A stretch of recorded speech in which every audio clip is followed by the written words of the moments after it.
I was literally verbally abused by strangers because I mentioned that I'm a blogger, and they would just start a yelling tirade at me and call me all kinds of names, knowing nothing of me. I just said my name and hi, I'm a blogger and then they would just shout in my face.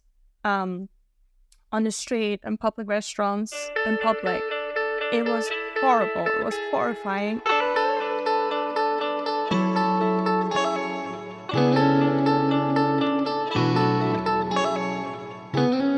Hello, and welcome back to the podcast Biz on the Brain with your host, me, Anne-Marie, where we talk about how to be your most authentic and unapologetic self in life and business, anywhere in between, because that has been my journey, the core point of refiguring out who I am, what I want, where I want to be, who I want to inspire.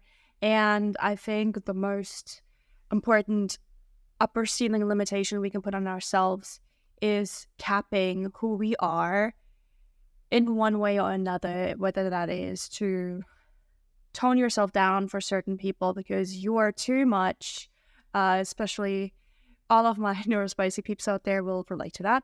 But there's so many people out there who just don't gel with us. And in this society, we are always taught, especially in the schooling system, to fit in, to appease, especially as women, to fit a mold and to serve a certain purpose and to play a certain role in certain contexts. So to really limit the self-expression to something that is deemed appropriate in volume, in expression, and all sorts of things. And then there's the cultural notion. And as soon as I started traveling, I realized that so much of it is absolutely arbitrary. It is quite nonsensical, and it's really self-damaging. And me just bawling my eyes out when strangers asked how I was, and them just accepting the mess I was in or the height of my energy I was in, being like completely unmedicated, undiagnosed ADHD and jet lagged, dehydrated, like does that to me. I turn into the energized bunny. It is a lot. I'm full on. And showing that side that is unfiltered me in any circumstances when I'm abroad, because I don't have to perform for anybody really, has opened up my eyes to that being completely okay. This acceptance from the outside, I could then practice more on my inside and practice compassion. So I decided to do a series within this podcast where I just talk about my own journey, because I feel like I haven't really fully introduced myself and the whole roller coaster ride it has been my past 10 years being self-employed, freelancer, digital nomad, starting multiple businesses, being multi-skilled, multi-passionate, failing, succeeding, failing, and all of that a lot. And that is really all part of who I am and what I do. And I realized that even though I have shared so much and bared so much of my soul, my stories, online, I still censor myself. And to some extent, obviously, that is completely okay. I don't owe anybody my whole story, and I don't have to share everything. Anything can be content, but it doesn't have to be content, which is like a big lesson that I think everybody who is a content creator and a personality-based business owner has to learn in one way or another, hopefully sooner than I did, because it can be soul-sucking when all of the passions suddenly have to be monetized in your mind. You feel like that is a thing, and you have to capture every moment, and it becomes just this constant chase, this rush to do one thing, to capture things from different angles, to repurpose it as a content, to figure out what story to tell, what angle to tell. And then you have all of the social media strategy and the SEO aspect that is all very technical. And if you especially do it all by yourself as a solopreneur, that is just straight up road down burnout lane. And I've been down that road a couple times. Do not recommend that. Please stray from that road, please do.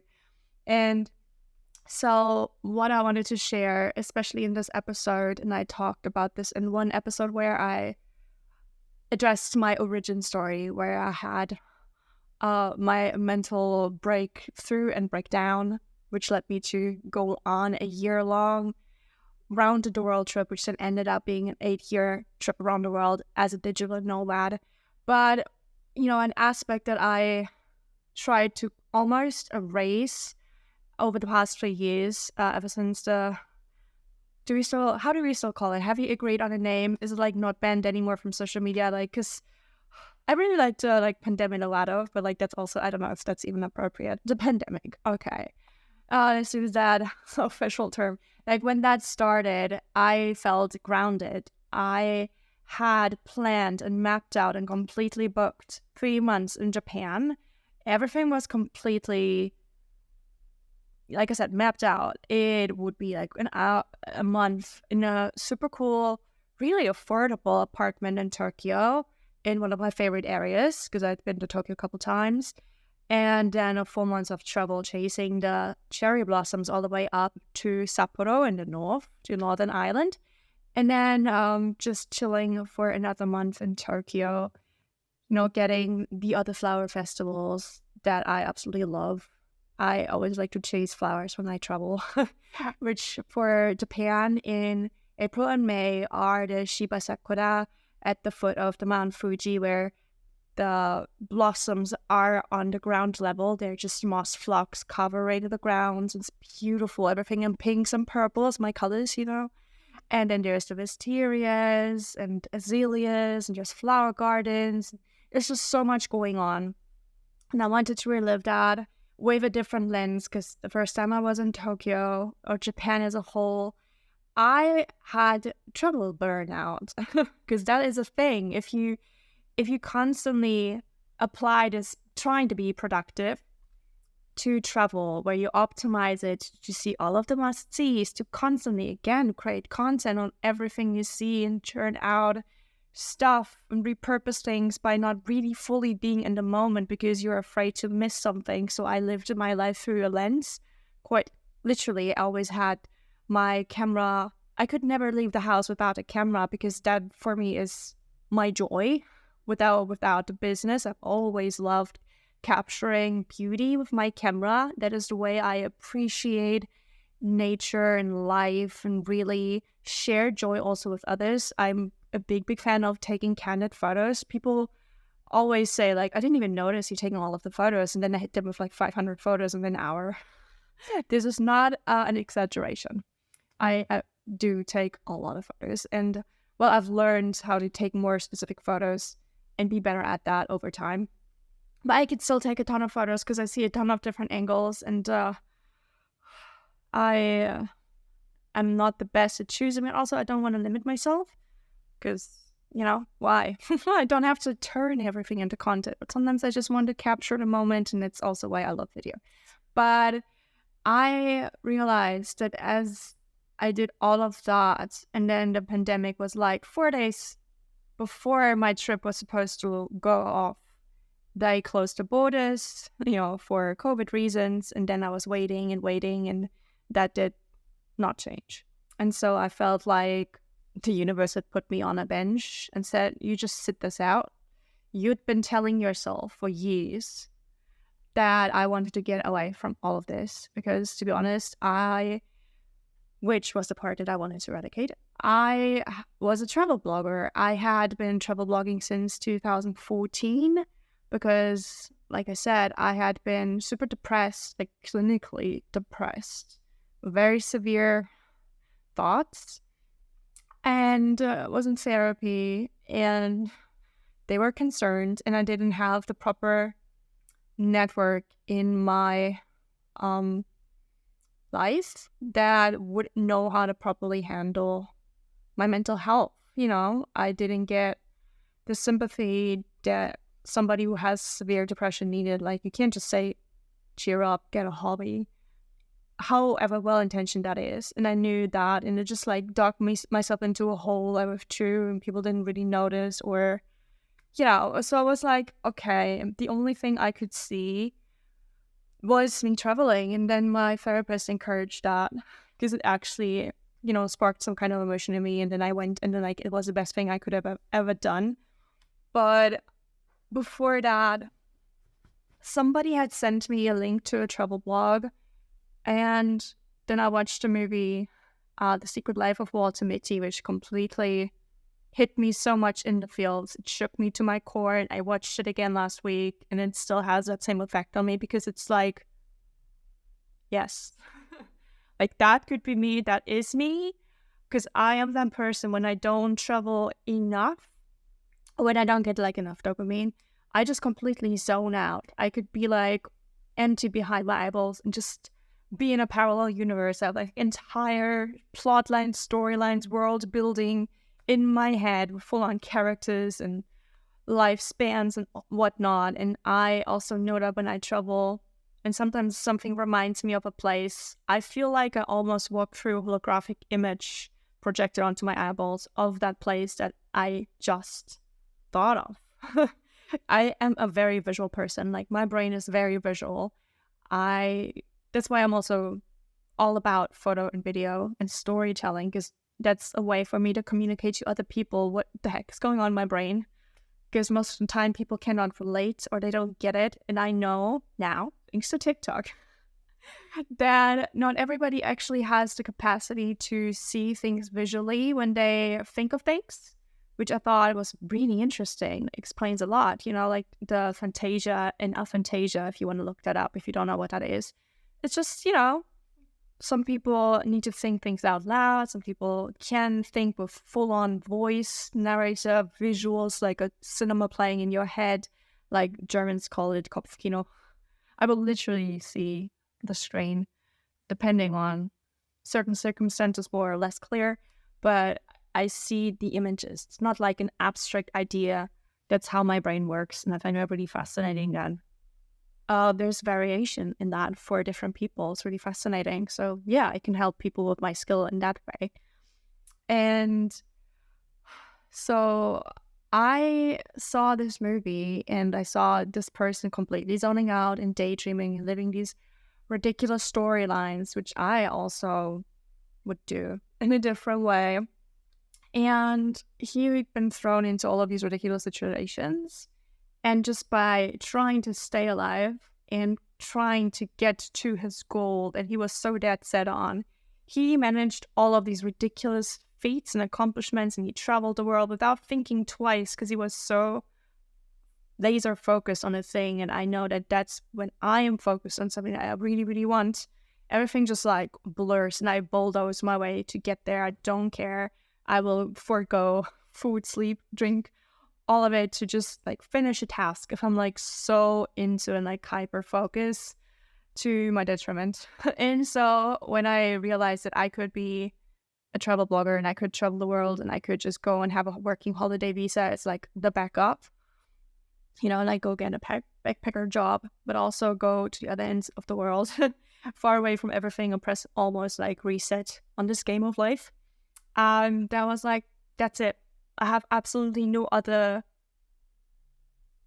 I see nothing else. That was just the plan. There is no A, B there. It's just that's the plan. That felt right. That felt like the only thing that I could feel anything about. It was like, okay, I'm just going to trust the step. And as I went on my path, one step after the other, I just really released all the planning, all of the being so strategic and so trying to keep up with a gazillion scenarios projected into the future and picking the right choice, because I didn't have that emotional capacity thanks to the depression, that I was just like, whatever happens, happens. I'm just going to go out. I'm just going to walk and see what happens. And then I just talked to people and they said, like, go to this place. And I was like, okay.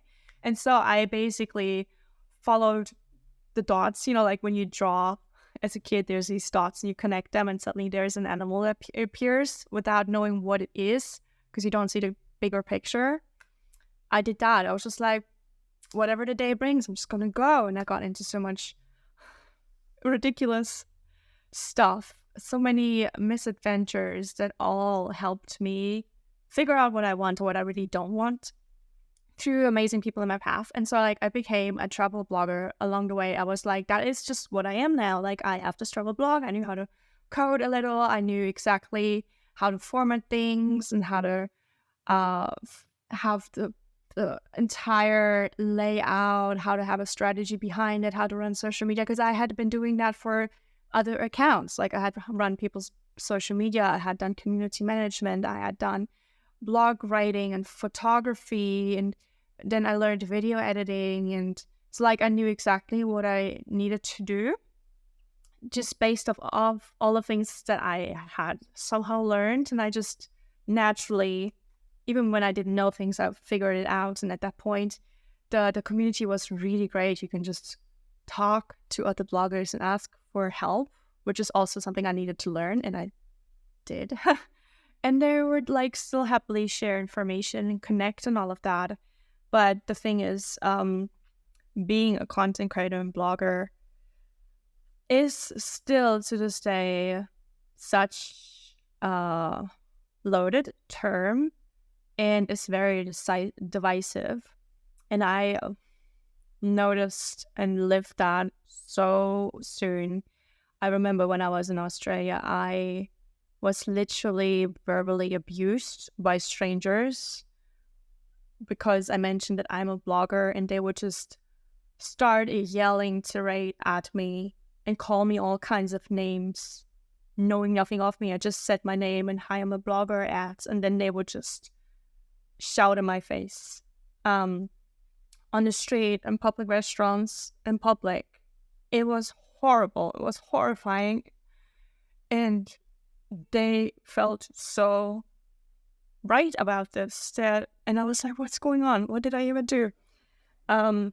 Most of the times they just fell subject to scammers, and to some extent I always feel like that's on them, because the thing is, like, if you have a blog, you can look that up.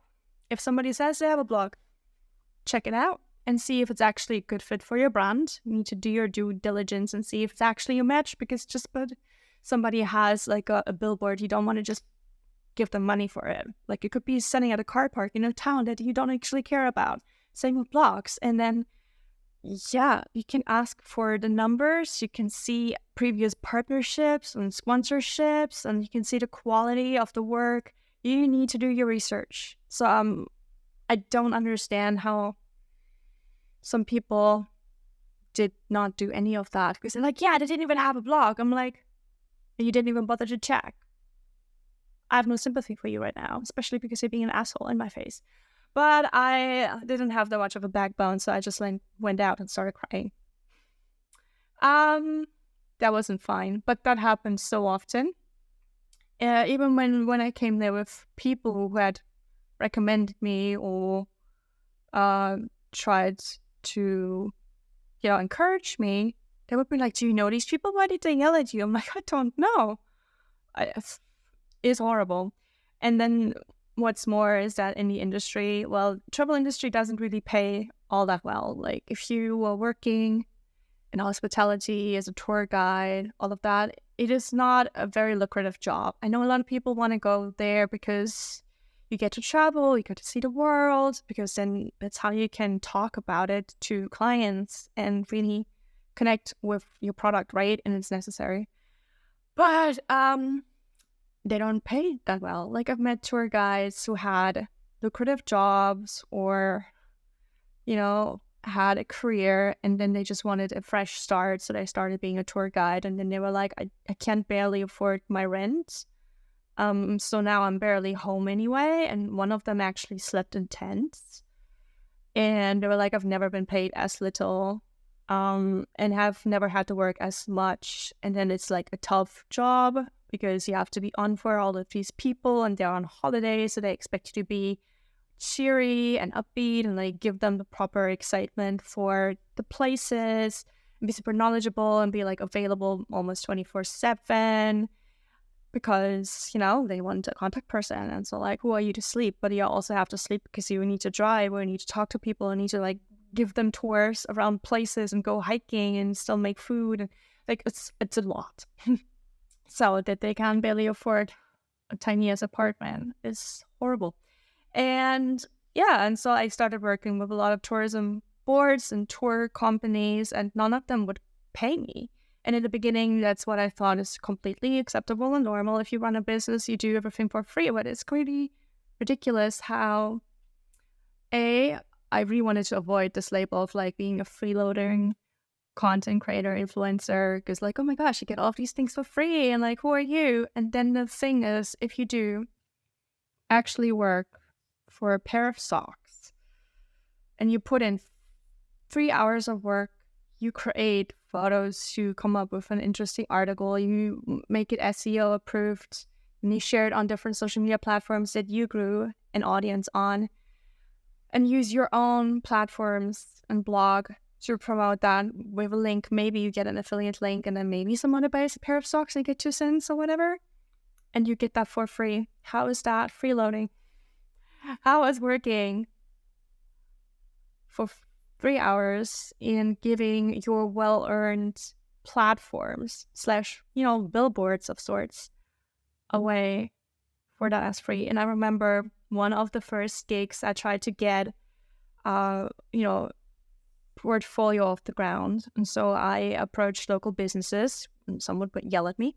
And one of them was just every backpacker was like, this one ice cream place in this town in Australia is like the best. You need to go. And I was like, I could just, go and get an ice cream cone, but I don't want to work for free. And my logic was if I approached them, at that point, I wanted to do a string of interviews because I found that really interesting to just hear people's passions about their business. And I love food. And I love learning about food. And a lot of those places that I wanted to feature also had some kind of connection. One of them was a very authentic Napolitan pizza place, and learning about their heritage in the family and how they create the pizza and made their own oven and stuff. That was interesting. And so I just wanted to interview all of these people and hear their stories, and this way feature their places, not just write an article about the top end places to eat ice cream, whatever. No, I just wanted to make it about the people. I always thought that was super interesting.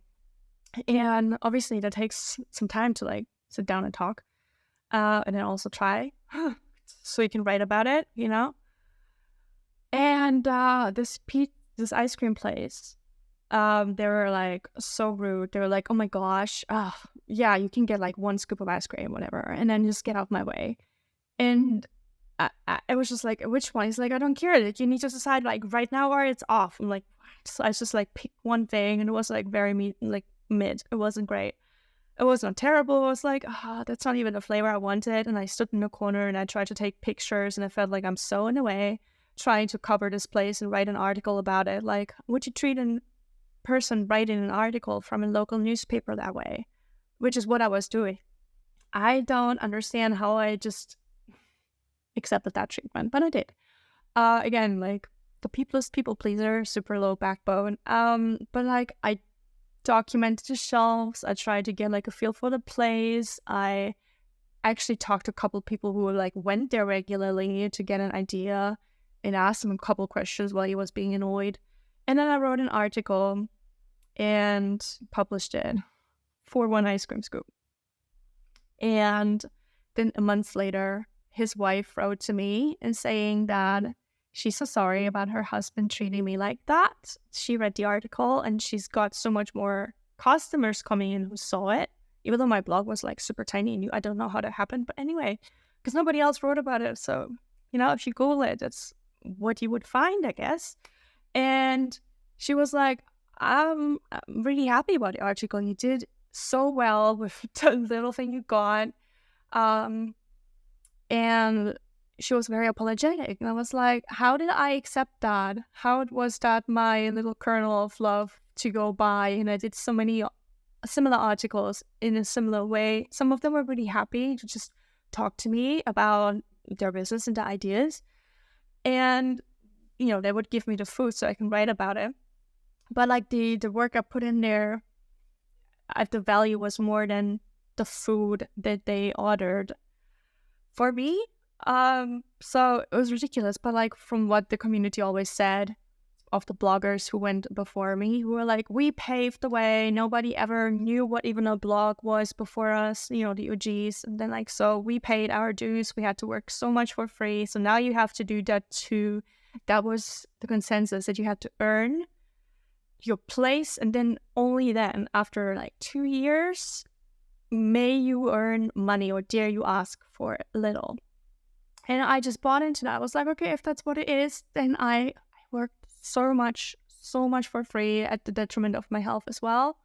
So many times horrible things happened to me. I remember one place, they left me behind in a forest because they didn't have any toilet breaks at all scheduled for a multi-hour hike. And so like I disappeared into the shrubs real quick and I told people about it. And when I came back, like after like a minute, everybody was gone. And they had like sped walk off. I couldn't see them anymore. And I didn't have signal in the forest. They also hadn't given us any contact information. I couldn't even call them. And I was in a foreign country. So I was like, hello? And there were all of these different roads. And I was like, I have no idea where they could have gone. Like, it's a forest. How would I know any landmarks? And I found somebody else that they had left behind. And he luckily had a phone number. And so we went further away where we had a signal. And he called them. And then we got yelled at for like, where are you? We're going on a ferry now. Like, it's your own fault for not being here. Like, hurry up. And we were like, we don't know where to go. He's like, yeah, that's your fault. And he hung up. We were on a press tour by the tourism board who wanted us to cover the area. And they had a very specific set of itinerary, which is why I absolutely love press tours, because regardless of what you actually try to cover on your blog, like what your niches, what your special interests are, mine are solo female travel, food and culture, and some hiking. But I don't do any like adventures, I don't do sports, I don't do wellness or high-end luxury on the blog. And sometimes they would throw in all kinds of these things just really randomly, but expect you to take all of the people in the program and give you all kinds of information that nobody cares about. Like they give you a hotel tour and tell you about like every single appliance, like where it's sourced. And you're like, oh, nobody's going to Google that. Like I need to convey a feeling. Marketing is about the entire experience of it. And if I spend an hour touring around the hotel and then having to leave without having actually experienced anything, and just learned about the owner with all the facts but no soul to it, I'm like, what am I supposed to be doing? Like, nobody cares. And so they would aggressively always ask me to like tag them and to tweet, nonstop tweet and stories on Instagram and YouTube, and then to write a blog post within like 2 days, which usually takes me like 5 hours. And there's like all of the photos I need to edit, and they usually take like 100 photos an hour. So like I easily have 1,000 photos for like a 2-day trip. And then also videos, which also take like hours to edit a proper vlog with. And then they also keep pushing and asking for more deliverables. We thought you would do this, and we thought you would tag these, and you thought you would do 8 stories every day, but we don't give you Wi-Fi access, and we don't even, sometimes they would just leave me, again, not just in forests, but like I wanted to just capture a boat coming in, and they would just bend the corner and be gone. I was like, I thought you wanted me to cover the harbor. I didn't even have time to take 5 photos, and I take photos so fast. Like I learned how to film vlogs so fast because I'm always in panic and flight mode. They're always just like, oh my god, like we're walking, and like I'm just standing, filming 5 seconds, like I'm running to the other people, like I'm filming 5 seconds and I'm running. I was just constantly stop and go, like running. I was always so on edge, so exhausted. And they would then also, especially if there were journalists in mixed groups, they would usually not take notes at all. They would just eat. Then they would complain about me taking photos of the food, me being such a dumb influencer, like who does that? And then they would like chuckle to each other, and they'd be like, oh, I might not even talk about this. It's just a nice holiday, you know. I just say my editor rejected the piece. And I was like, excuse me? And they would ask me constantly for deliverables, for articles, for videos, and not even say properly thank you. They would be like, what, that's it? And then there's these journalists who don't care at all about it. And then one of them, actually, on one press trip, I was eating, and he sat next to me. He was like, oh, can I sit here? And he just sat there. I'm like, okay. And then he was like, so what do you do? And I started saying, hi, I'm Marie. I'm with the blog. And he just like, oh yeah, oh my god, you're also dumb. Like, oh my gosh, travel bloggers are like the dumbest people, and you can't even write properly, and like it's not even a proper profession. And like, what makes you think you can be like journalists? We study for it. Like, I'm not going to talk about this group, but like honestly, what good are you? And he was just like, wouldn't shut up. I was like, how can somebody do this to another person? You know nothing about me, and you just said you're entirely unprofessional going on these trips without having any intention to actually work at all. But at the same time, you just come over insulting me while I didn't want you to sit here. Can you please leave? And I told him something like, can you please leave? I'm like, I can't eat with you being awful to me. He's like, what's your problem? I'm like, yes, you. How is that difficult to understand? And so it is really ridiculous to be working your ass off at the detriment of your health, of being constantly forgotten and rejected and demanded more of, while also not being paid at all most of the time. And then whenever I try to ask for money, it would be like entitled. It would be like, who are you? You're getting a free holiday. And it was like, I haven't had a holiday in years because I cannot have a holiday without making it into content, especially if it's a press trip where I'm supposed to be documents and everything because you're on my case nonstop. Well, actually, most of the time, most of the time, my contact persons during the tour, while I was on the tour, they were on weekends, not working at all, or they went on holiday. They thought it's a great time if we send out a person to cover all of the things, and the person who tags everybody that they go on holiday. And then they would ask me why they didn't get the reach that they thought without sharing anything at all. None of the partners would share anything, but they would ask me why they didn't get the reach. And I'm like, this is a PR. If you don't pay me, this is a PR campaign. You have no creative control over whatever I'm doing. And I need to learn that too. If it's marketing, if you want a specific example, we need to have a chat about your marketing goals, about your KPIs, about where you want to focus, what your audience is. And then I need to tailor it with my expertise, my audience, and my skills, and limit exactly what we want so we can get what you need. But if you don't even pay me, if I can't even properly eat, if I can't even sleep properly, if I'm constantly being harassed, you get nothing. You get what you get. That's what it is.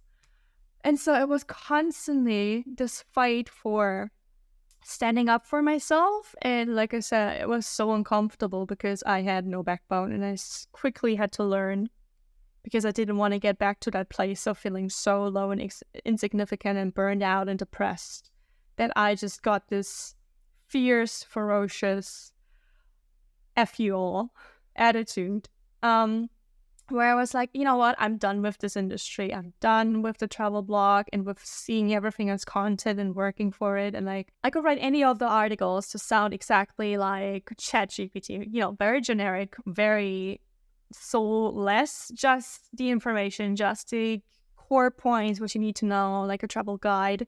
And it was so soul-sucking because I really am like a storyteller at heart, and I just love sharing all of the shenanigans I'm in, all of the mishaps I've been through, so I spare that for other people, right? So I can share how amazing it is to solo travel, because for me, it was the most life-changing thing that happened to me, because not only did it save me from a deep mental hole and worse, but it also really helped me fight myself and stand up for myself and learn to say no and say yes to myself and really push myself and like figure out who I actually am outside of all of the people telling me who I'm supposed to be in their role of their life.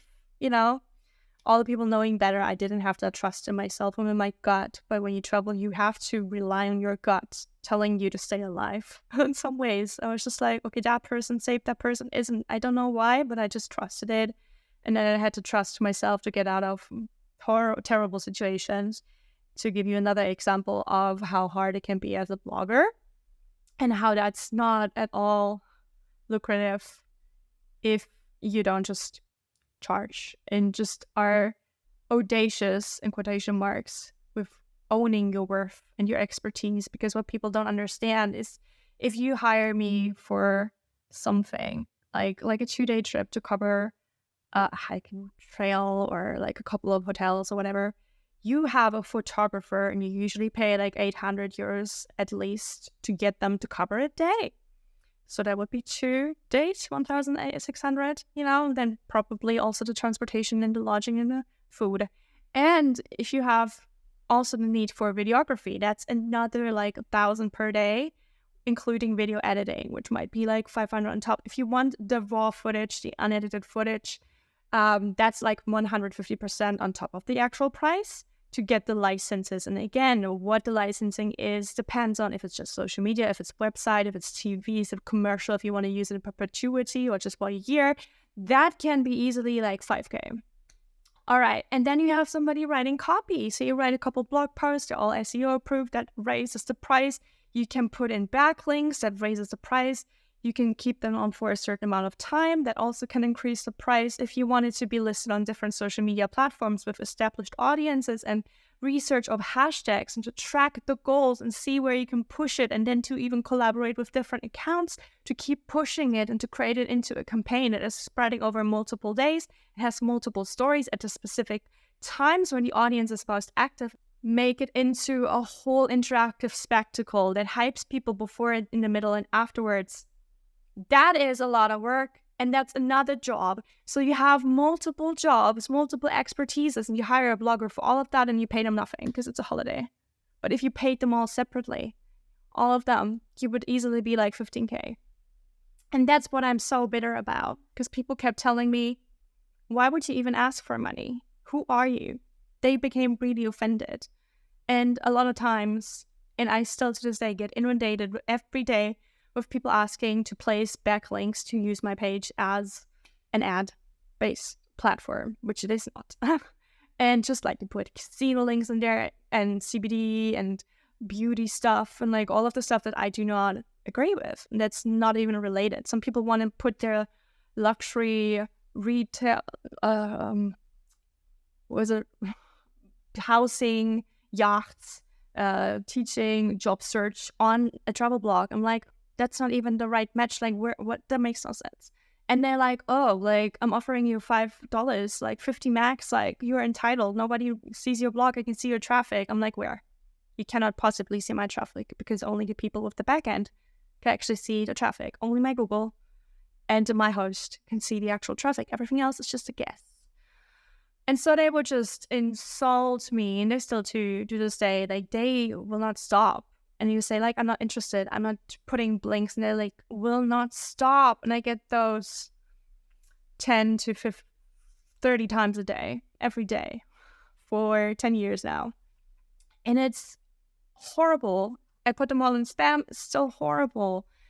And then to justify you getting paid, you don't go to a plumber and say, like, I'm gonna pay you maybe if I like your work in the future. I'm just going to promise you lots of work, which is always how they do. Like, oh, we want a future partnership, but we're not going to pay you now because, like, we're a small business, we're a startup or whatever nonsense. I'm like, oh, so you don't pay anybody. Is this how your business works? That is not good. And yeah, they don't like that.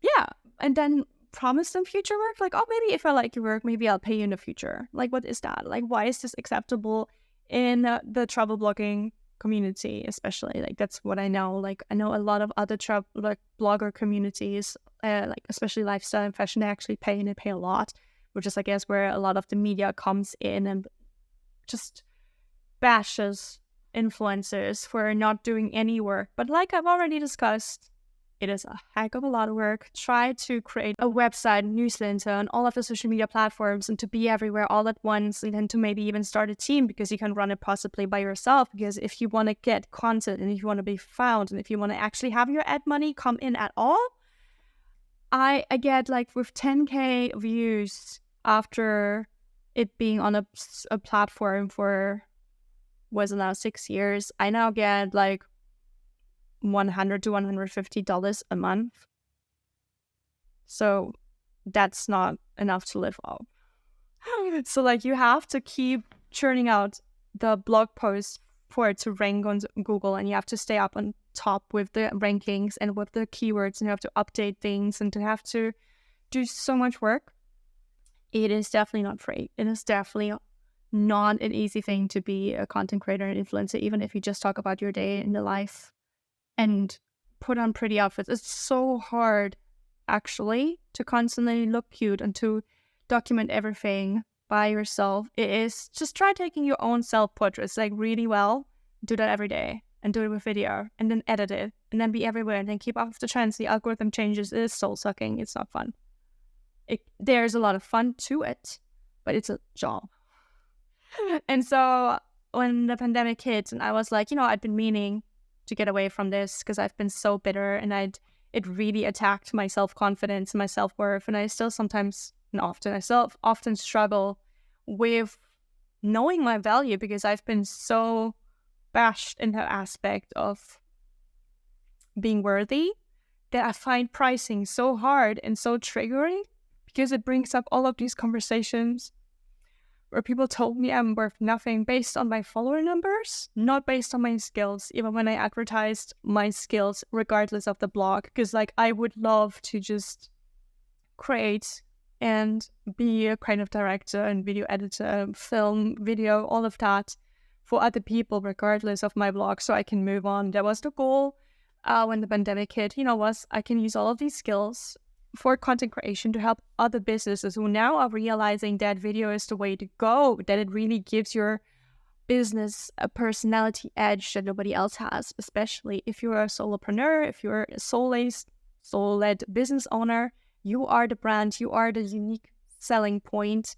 Nobody else can imitate you. They can try, but you are you. You have your own stories. That makes you so special and so magnetic, and video is the next best thing to being there in person. But it's also better in one way, where you can almost manipulate but guide people's emotions and reactions, and where their eyes can go, what the colors say, how you can create the editing through the pacing and the call to actions, and how you can repurpose the content. There's like so much to it, so much skill behind making a video. It is crazy, and that's why I love it. It is storytelling at its core, but like with a lot of constraints that I find challenging in a cool way. So I tried doing that, and then most people were like, no, I don't see the value. Again, I would seek out people who really knew nothing about what it means to have the difference between a really, really well-produced and good video and photo, which doesn't mean it has to be so glossy and commercial that it, again, is soulless and corporate. No. But, the production value can be just the lighting be different, having no double chin. Nothing's wrong with a double chin. But, like, so many people had told me, like, I don't look good in front of the camera. And I just looked at them like, because you suck at how you hold the camera. It is about changing the littlest things and then making that into a habit. And I know from personal experience, when I started out making videos, I did all of the things wrong. And it was hard to untrain them. I wish I had somebody point it out from the start. Like all of the tiny rookie mistakes that make the biggest experience difference. Like the audio is more important than the visuals. Like stuff like that, how to tilt the camera slightly for a different emotional effect, or for it to be more flattering on the face so you don't actually look like a flat surface blending into the background. And, the positioning of the light and the distance to the microphone and like noise canceling, and just so many things. And when you just have that all set up, you can just go and talk to the camera, and you can like practice being much more natural, instead of this very rigid person that most people turn into as soon as the camera is facing them. People get so awkward, and I am really good at getting people more comfortable in front of the camera by distracting them, making up stories, and just being the interview partner, and getting them out of this awkward mode of, there's this inanimate object looking at me and I need to perform. No, like out of this headspace. I want people to be really themselves. That is my biggest goal, not just because of all of the times I personally was invalidated and felt I had to shrink myself, but also because I really, really love capturing stories, and I love working with visual media, and that is my skill, where I can see all of these visuals, like when I talk to a person, and they, for instance, want a brand video, or they want a brand photo shoot, and they want it a certain way, and maybe to capture the current stage in their life, because if they're like a soul-based entrepreneur, they usually are on a kind of spiritual path. They want to learn more about themselves. They want to attract the right kind of people by also embodying more of themselves and being more authentic, and that is really important. But it is a constant process and a constant rediscovering and unlearning. And to me personally, I think that it warrants constant reimagination. And I personally am that person who was never satisfied with my branding and the way I show up, because I feel like it doesn't reflect me anymore. I want something changed. And you don't always have to wait for this big momentum where you're like, okay, after 2 years, I'm going to have a whole rebrand, a whole new website. I'm going to hire a website designer, a photographer, a branding designer, like SEO, and make it a big project. But like in the meantime, you've changed it a gazillion times and it doesn't really add up, which is why you're kind of dissatisfied with the website, and maybe you catch yourself tweaking here and there all the time. I do that all. But if you just had somebody with you along the journey, who is not just like your emotional support animal coach, but it also is really like there to see you as you are, reflecting back to you, because it's so much harder for you, I know that for myself, to see yourself as you are, because you're in your head, you know, all of the complexity that's going on, you know, how multidimensional you are, and you feel like nobody can really capture that, and nobody really understands it, and you wish you wanted to show it to people, but you cannot control how people see you ever. You cannot fully know how it lands. You can only do so much. And so having an outside perspective telling you how what you put out there feels, how it works together, what impression it can give off, that can help you tweak things, that can help you figure out something. It can also help you get clearer on what you actually don't want, or what you do want, or what resonates with you. You know, hearing it from other people's perspective with their own words can give you an edge in the research and the marketing, which is why it's really good to interview your ideal clients to hear their own wording of things, so you can speak their language better, and you can hear their own description of the problems they think they're having or where they're stuck, so you don't just project what you think they want, but actually listen to them eye level. And the same you have to do with yourself, but you need an outside perspective to give you that. And so when I talk to people, my visual eye will project an entire video photo project into my eyes, and like I already see the entire project. Like I can see the fully edited film. Like, this is your branding video. This is how you would feel with the different colors and the editing and the pacing, and how it would put you in certain outfits. And then it would be a co-creation where it feels like you would tell me what you're comfortable with, what you want to do, what you want to try out, without me having to dictate everything or put you in an outfit that feels like you're dressing up. Like, that is not the point. But having somebody guide you and ensure that everything is exactly the way it needs to land, with all of the expertise that goes into the staging, into the composition, into the filming, into the coloring, into the editing, that all goes into from a visual perspective. You know, if you want to have videos made, that is different skill sets, and if you just have photos, but also different skill set. If you are a personal portrait photographer, it's different than a business photographer. It's different than if you are constantly on social media and you have to provide a seasonal content with a strategy in mind. And so my thing is that I do it like from a holistic background, where I step back and just listen to what you want, where you're stuck, what you want to achieve, who you want to do it for, where you are in your life, what you want to portray in the story, to then feel what is actually the best way to reach this. Also in a way that doesn't lead to burnout, because you don't have to be everywhere all at once. You can be, but you can do it smartly. You know, if you want to outsource that, it's great. But if you can't, then you need to be really smart about where to invest your energy, where I can also take a whole load off of your shoulders and infuse everything with my marketing expertise. So it's not just a pretty picture, it's not just a pretty video, but it actually makes sense from a marketing perspective. Because, you know, all of the vlogging that I like to be quiet about and push aside, it has taught me to be super flexible, to think on my feet, to be really resourceful, to see everything big picture, where it's not a wasted effort to create that content, but it just emerges into a bigger picture. So it really lands somewhere, it really is worth the effort, and it actually makes sense from a strategic point, where I don't have to constantly think about it and analyze it, but it feels much more innate because I've been doing it so much. It's like a muscle that I have. I don't have to think much about how to take a photo. It's really funny to me. I remember when I was in the university and photography was still a hobby. I didn't make any money off of it yet, but I would be seen with my camera outside of university everywhere. People would comment on that. Like if I go to parties, if I just hang out with friends, the camera would be there all the time. I would take photos. Most of the time I wouldn't even notice until I sent all the photos around, and I was never in the photos. Nobody ever took the photos of me.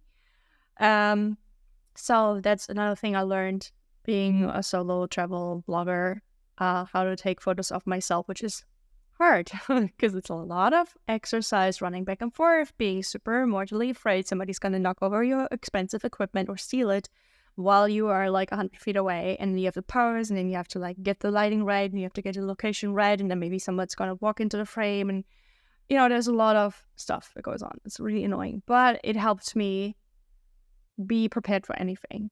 And those were the best videos where things went wrong. And my number one rule when I go out and create visuals that are not necessarily indoors, can happen indoors as well, but the number one rule is expect something to go wrong. I just wait for it. Like, I don't fear it. I just know it will happen. And if it happens sooner than later, that's great, because then I can already come up with a solution. And usually that creative constraint actually gives me the push I need to add a little extra something to the video that makes it different, because I couldn't control that variable. Especially when you're by yourself, you don't have like a lot of people to outsource things to or to help you out. That, is part of what makes my creative process so different in some way, where I do not come up with a fully formed script and strategy. I can, but I know eventually things will work out differently anyway. And it's a process that I also had to learn to trust, because that's when I work the best. When I'm on my feet thinking and developing the thing as I go along, spitballing with other people, working off of their energy, off of what they give me, what I have, like what the weather is like, if it suddenly changes, if the equipment suddenly breaks, I need to work with different things or come up with extra scenes. I work best with that. So that's why I like more ongoing work with clients, where I can also assist them in the way that they are on their way of discovering themselves, figuring things out as they go along, and so really tune it into their moment in time, and getting content in that way. And I think that is the most authentic way to do it. But so I realized if I don't even talk about the entirety of my journey, I am doing a disservice to myself, because I'm on this journey to be more authentic and to open up more. And like, if I don't do that, like, that's a bit hypocritical.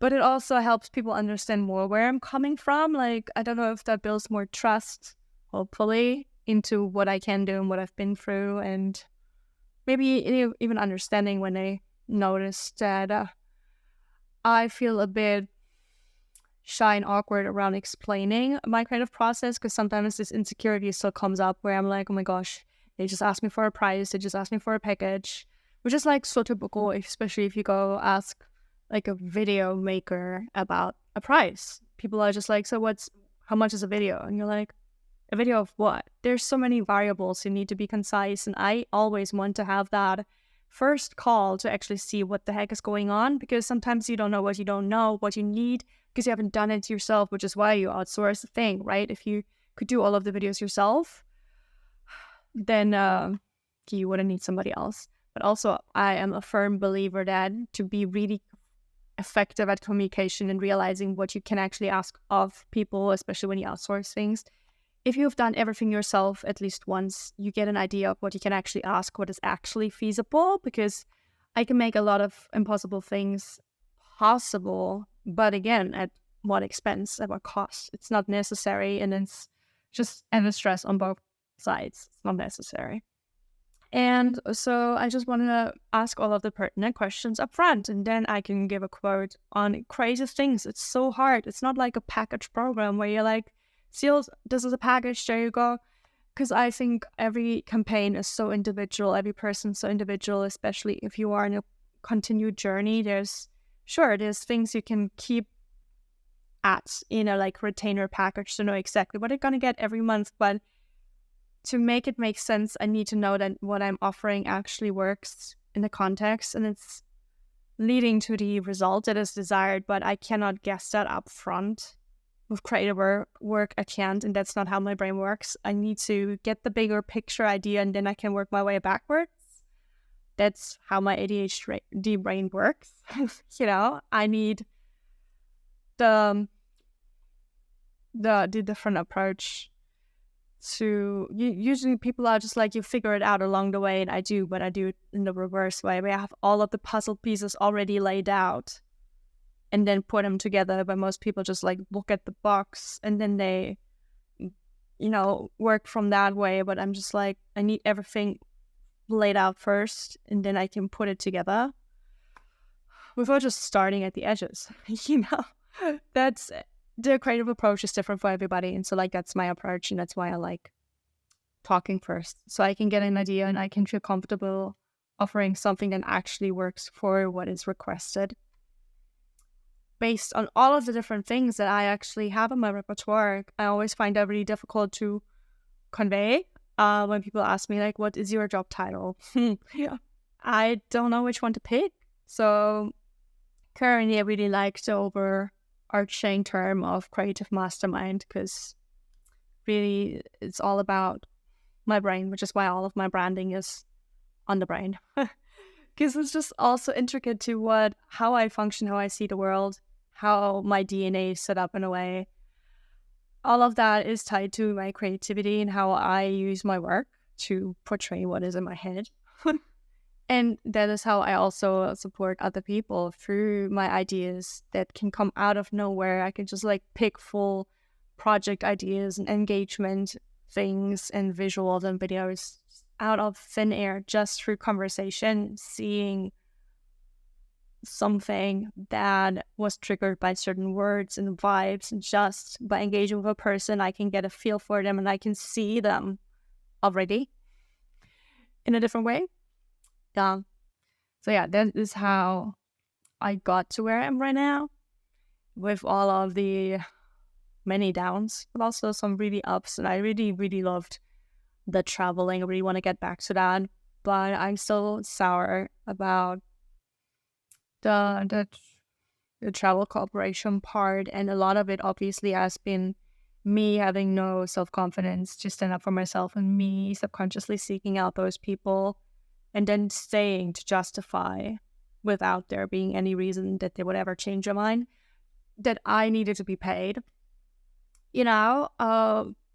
Knowing what I know now, having worked on myself, I am much more like, it's not a match, I move on. Like, there's no need for me to stick around and convince you of my value and all of the things that I do, because I always felt like I had to educate people on the value of blogging, on the value of all of the different aspects that I do, and then to teach them. And then in a way I was like, am I giving them a free workshop on how to run their own blogs and things, which obviously they couldn't with just the core aspects of the grid network. But a lot of people were like, yeah, I can write something. I can like take a couple photos with my phone. And I'm like, not the same. Absolutely not the same. So why would I stay and explain myself and justify myself and try to reason with people who really are not receptive to it? That is just wasted time, wasted energy.